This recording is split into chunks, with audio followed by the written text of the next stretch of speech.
ఏదేమైనా ఈ మధ్య కాలంలో ఈ దెబ్బలు తిన్న తర్వాత మోహన్ బాబు గారిలో ఒక విధమైన మెచ్యూరిటీ కనిపిస్తుంది. తనలో ఏమీ లేదు, అంతా షిరిడీ సాయినాథుడు అన్నట్టుగా ఏదో మాట్లాడుతున్నాడు ఆయన. దేవుడి వల్లే జరుగుతుంది ఇది అది అని. ఓకే, అది భక్తి సినిమా ప్రమోషన్ కోసం వచ్చిన పశ్చాత్తాపమా?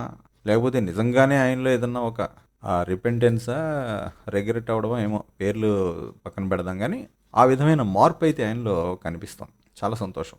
ఇంకా గొప్పగా అభినందించదగిన విషయం ఏంటి అంటే, తాజాగా కన్నప్ప మీట్‌లో ఈ సినిమాకి మంచి ఓపెనింగ్స్ రావడానికి ప్రభాస్ ఎంతవరకు కారణం అని అడిగితే 100% ఆయనే కారణం.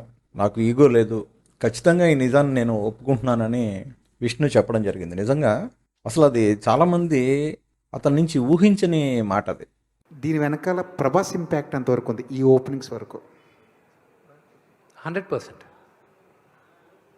100%. I believe that. కొంతమంది డిబేట్ చేయొచ్చు కన్నప్ప సబ్జెక్ట్ అది ఇదని. I have no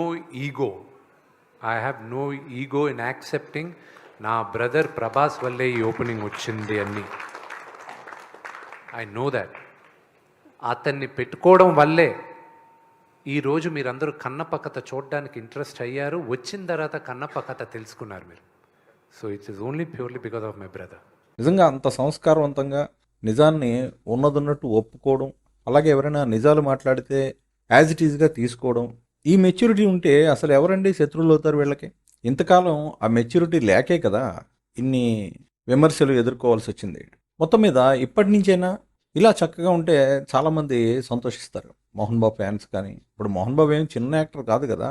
NTR, ANR ఎంతమందితో చేశాడు ఆయన, ఎంత పెద్ద హీరో. కేవలం ఈ గొప్పల వల్ల, లేనిపోని మాటల వల్లే ఆ ఫ్యామిలీ ఇబ్బందులు ఎదుర్కోవాల్సి వచ్చింది తప్ప చరిత్రని తుడిచేయలేం కదా. వాళ్ళు సాధించిన విజయాలను కొట్టి పారేయలేం కదా. కాకపోతే అది వాళ్ళకి వాళ్ళే చెప్పుకోకూడదు. అది వాళ్ళు కొంచెం ఎక్కువ చేయడం వల్ల ఈ సమస్యలన్నీ వచ్చాయి. ఏమైనా సంతోషం విష్ణు, సంస్కారం ప్రదర్శించావు, దాన్ని అలాగే కంటిన్యూ కానీ